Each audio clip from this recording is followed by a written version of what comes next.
2025-07-03, 3:33 p.m. If you're the type that needs a trigger warning, don't listen to anything that I do.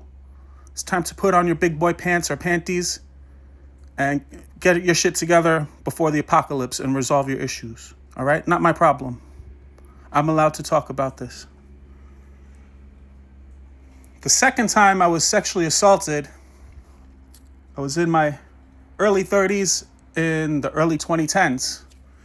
I didn't take note of the date or even the year because the next morning I woke up and pretended it didn't happen like the other two people did.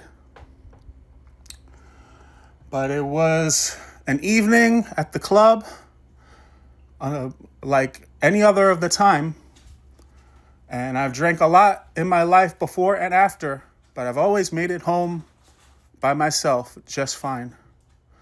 This time in particular, something was off. I was drugged for sure.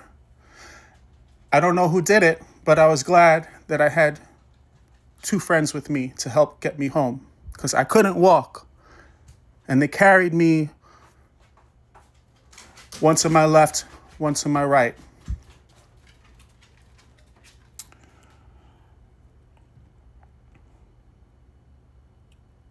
We made it to my apartment,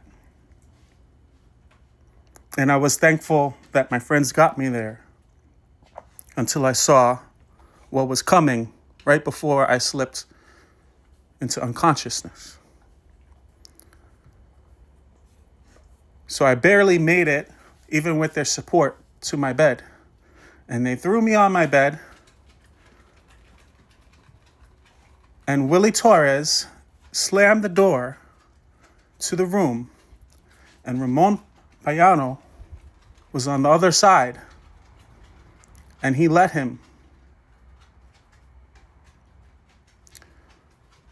I didn't tell anyone because I felt like no one would believe me.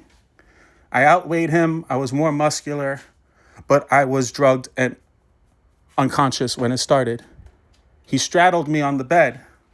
I fought him until I wasn't awake anymore.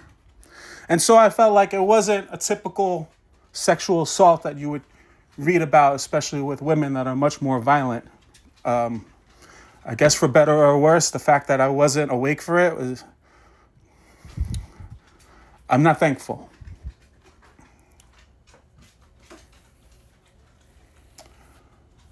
So what I thought were two friends were not. And the next morning, like I said, we pretended nothing happened, but that was the end of my friendship with one of them immediately, the one that did it. The other one took a few more years. I didn't tell anyone that was the reason why. I blamed it on something else because Willie Torres had this obsession with me. He made it so well known that anyone that I was interested in was afraid to talk to me because they knew how much he liked me. And Ramon Payano knew this, knew I did not like Willie Torres in a sexual manner. And when he slammed that bedroom door behind him, he didn't bang or knock and tell him to stop. He let him.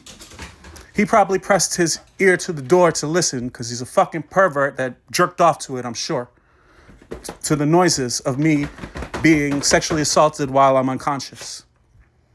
Because he has no morals. He has some obsessive compulsive disorder where if you suck 1,000 dicks through a hole, you got a problem. That's not sexual freedom. You're a fucking degenerate pervert. So I would have left this a secret if it were not for the fact that maybe 10 years later, mutual friends tell me that he bragged about it. Willie Torres bragged about it to other people. Told them that we